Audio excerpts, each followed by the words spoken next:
my 29th video, and I can't even tell you how incredibly touched and motivated and encouraged I've been by all of you. I'm actually floored by it. My brother and I were talking the other day, and I've never been a TV watcher. I've never liked TV. I've never watched TV, really. As a kid I did, but not as an adult. Because I've never been entertained by watching things that aren't real.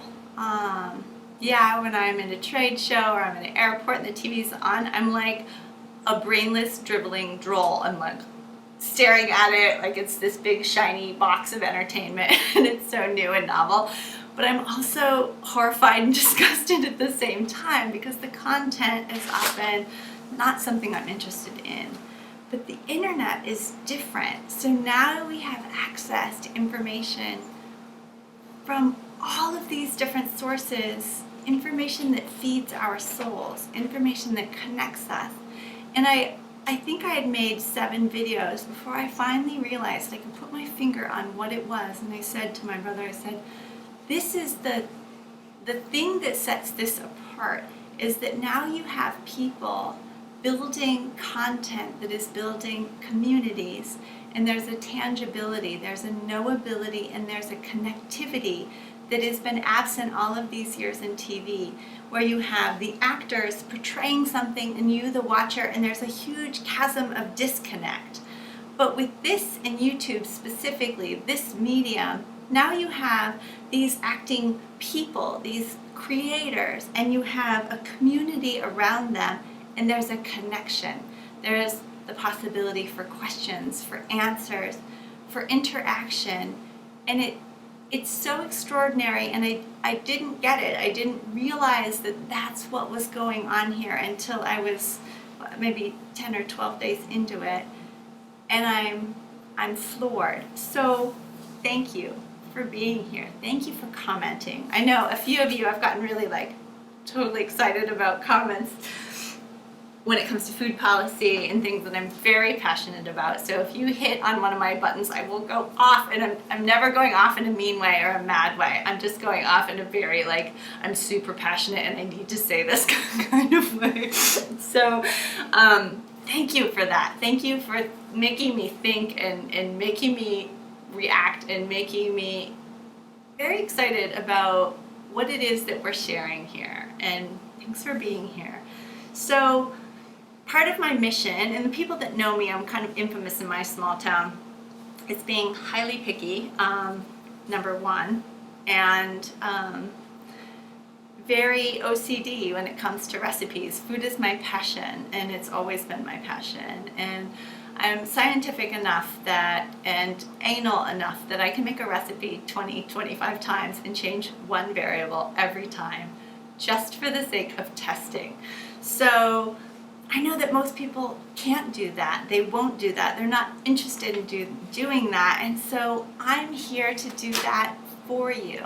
So the recipes that I put up here, it's not content. I'm not out looking for something to do. I have 10 million ideas that I want to share, and things that I learned, and tips and things that other people have shared with me that I'm so excited to share. I just don't have enough time to make videos and edit them all fast enough. So this particular recipe I tried last night from a new book. This is Flour, Water, Salt, and Yeast by Ken Forkish. He owns Ken's Pizza, and there's a bakery in Portland that's famous and well renowned.